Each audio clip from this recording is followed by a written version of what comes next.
خطاب به همه ما و شما مردها میکند خدا. ای مردها در زندگی با زنها نیک باشین، خوب باشین. پیغمبر خدا گفتن با همین دستها در جای ملایمی زن، یعنی در دنبه وی زنید. پیغمبر وقتی این شنیدن غمگین شدن، گفتن نخواد که زنها شوهرها را به حرمتی کرده باش. شوهری خود شکایت میکند، از زدن شوهری خود شکایت کند، همون مرد گفت پیغمبر بهترین. وقتی اسلام آمد نظر می اندازیم اسلام به زنها چی داد. در قرآن یک سوره مخصوصی هست به نام نساء، به نام زنها. قریب 187 آیت است، 187 جمله هست که از تمام زندگی زنها خدای مهربان به ما و شما خبر میدهد. خدا در این آیت چی میگوید؟ ببینید قدر زنها را در اسلام. و عاشرهن بالمعروف، خطاب به همه ما و شما مردها میکند خدا. ای مردها در زندگی با زنها نیک باشین، خوب باشین، معامله نیک کنین. در زندگی وقتی که شما زن در نکاح خود در آوردین، خداوند میگوید با آنها معامله خوب کنید، با آنها زندگی نیک را انجام دهید. فَإِنْ كَرِهْتُمُوهُنَّ، بین در دوام خدا چی میگوید؟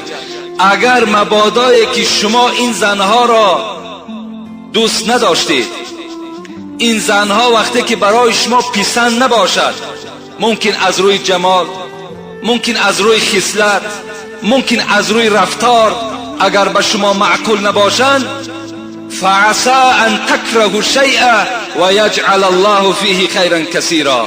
ای بنده من، خدا میگه هوشیار باش، اگرچه همین زن به تو معقول نیست، اگرچه شکل همین به تو معقول نیست، گفتارش به تو معقول نیست، شاید که در آن چیزی که خدا میگوید برای شما پسند نباشد، برای خدای شما پسند باشد.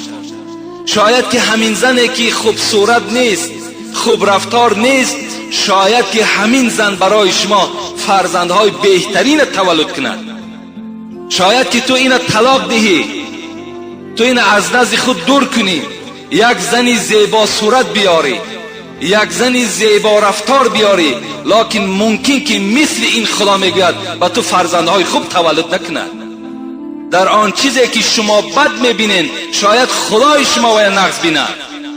این خدای مهربان به سوی بندگان، به سوی مردها مراجعت دارد. پیغمبر خدا هم چی میگوید؟ لا یفرق مؤمن مؤمنة ان کره منها خلقا رضی منها آخره. این حدیث ابو داود است.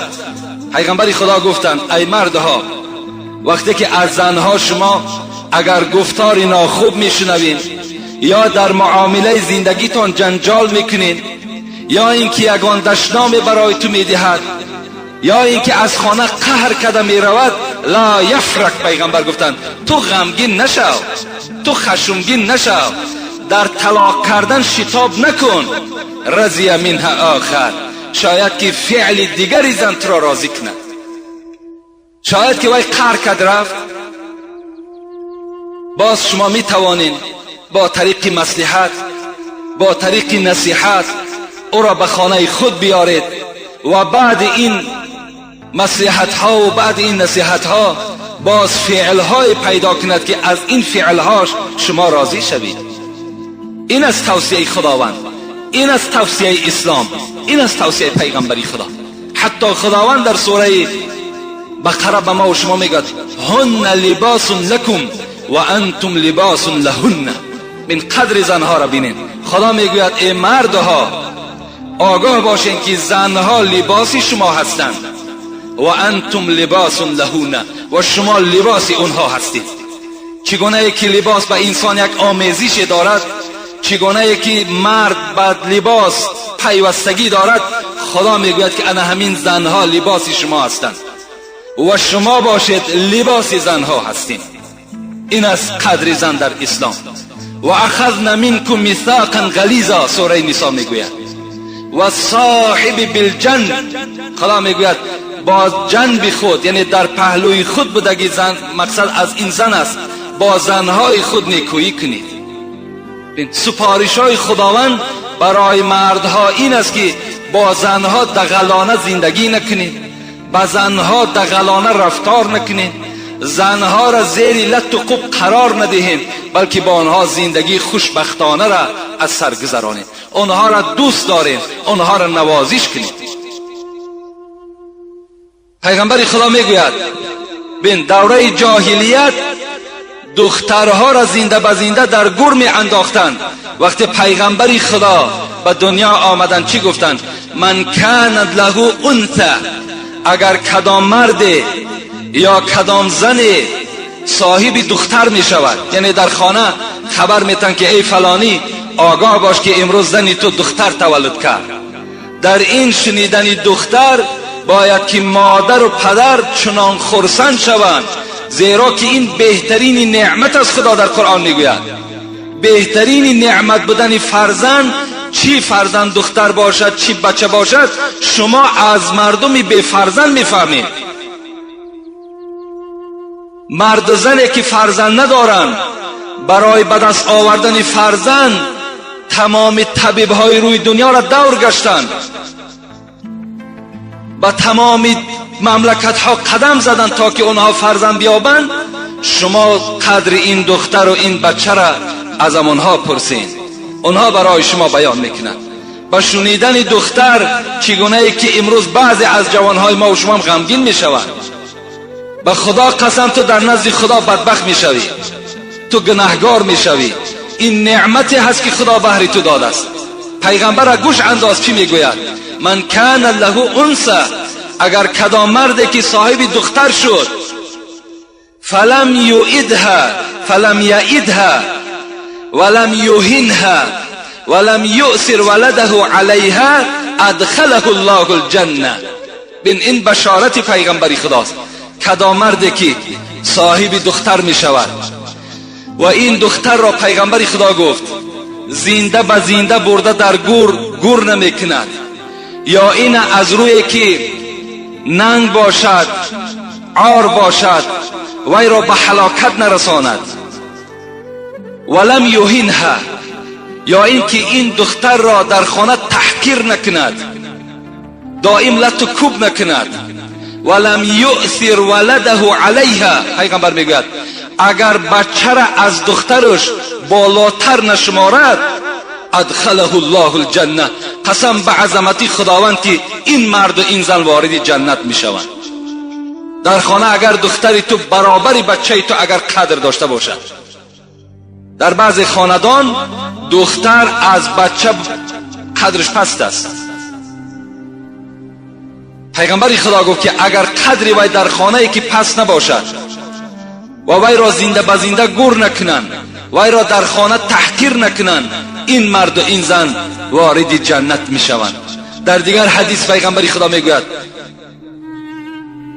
من عال جاریتین حتی تبلغا. پیغمبر می گوید کسی که اگر دو دختر داشته باشد و این دو دختر را تربیه کند، تربیه خوب اسلامی کند، یعنی اینها را در داخل گفته های خداوند تربیه کند، حتی تبلغا، تا وقتی که این دخترها به وایه میرسند، جاء یوم القیامت انا و هو کهاتین و ضم اصابعه. پیغمبر خدا گفت کسی که اگر دو دختر را تربیه اسلامی میکند، تربیه نیک میکند، تا که فردا باز در یک جوان خدمتگار شود، در اسلامش خدمتگار شود، روز قیامت این پدر و این مادر چگونه می آیند گفت پیغمبر انا و هو کهاتین، همین دو انگشت من دیدین گفت پیغمبر چگونه نزدیک هستند، من و پدر و مادر این دخترها روز قیامت یک جایه هستیم. و ضم اصابعه، پیغمبر میگوید باز انگشت هاش جمع کردن گفتن انا همچنان نزدیک هستیم. اگر کسی دو دختری خدا در خانه تربیه خوب میکند، تربیه نیک میکند، دخترها را دوست میدارد، زن دوست میدارد، روز قیامت این چنین معامله من بهر او انجام میدهم. شما مقایسه کنین که زنهای دوره جاهلیت قدرش بینین و زنهایی که که در دوره پیغمبر ما و شما زنهایی که بعد اسلام، بعد آمدن قانون، چه حقوقها را اینها صاحب شدند. روز پیغمبر خدا یک حدیثی هست که حدیث مسلم است. پیغمبر خدا گفتند لا تضربوا اماء الله. ای مردها، خطاب به سوی مردهاست، شما کنیزکان خدا را نزنید. اماء الله اشاره به سوی زنهاست، شما زنها را نزنید. گفت پیغمبر. اماء الله را محدثا میگویند که در همین لفظ اماء الله پیغمبر زنها را کنیزکان خدا خواند. گفت کنیزکان خدا را نزنید. میگوید یک روز بعد آنکه که پیغمبر سفارش داد که مردها زنها را لط و کوب نکنید، اینها کنیزکان خدا هستند، مردها دیگر زنها را نزدند، زنها را نوازش میکردند. بناگاه روز حضرت عمر پیش پیغمبر خدا آمد و گفت پیغمبر خدا، این زنها از روزی که ما اینها را آداب نمیدهیم، اینها را نمیزنیم، بالای مردها دلیر شدند، مردها را دیگر گوش نمیکنند. زائرن النساء، زائرن به معنای دلیر شدند. فرخص رسول الله صلی الله علیه و سلم فی ضربهن. پیغمبر وقتی این شنیدن غمگین شدند، گفتند نخواد که زنها شوهرها را به حرمتی کرده باشند، نخواد که من اونها را رخصت دادم که اینها را نزنند، اینها بازم این باز مردها را به احترامی کنند. از این خاطر پیغمبر نزد عمر گفت اونها را برای آنه که آداب گیرند و شما را احترام کنند زنیدشان گفتند. لیکن چگونه زنید؟ چگونه زنید؟ واضربوهن ضربا غیر مبرح. این دیگر حدیث است، این دوام این حدیث نیست. پیغمبر گفتن واضربوهن ضربا غیر مبرح. غیر مبرح معنای این دارد که نه چندان سخته، یعنی زنها را برای آداب، برای احترام شما، اگر مبادای اونها گردن کشی کردند، اونها شما را احترام نکردند، برای آداب چنان زنید نه چندان سخته. حتی در بعض روایت ها میگوید که پیغمبر خدا گفتند با همین دست ها در جای ملایمی زن، یعنی در دنبه وی زنید. بین اینم یک غمخواری اسلام است، اینم یکی از حقوق زن هاست. وقتی که مردها زدن پیش گرفتند، پیغمبر خدا در دوام حدیث میگوید فاطاف بآل محمد نساء کثیر یشکون ازواجهن. بین وقتی که مردها زدن پیشه کردند، در حال همه زنها خیستند و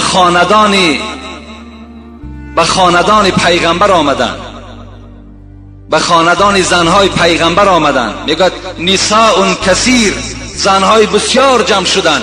یشکون ازواجهن، آمدن شکایت از شوهرها کردند، آمدن نزد زنهای پیغمبر گفتند پیغمبر خدا رخصت داد برای زدن. امروز مردها از آن حدی که پیغمبر گفته است از او گذرانیدند. ما نزد پیغمبر بهر شکایت آمدیم.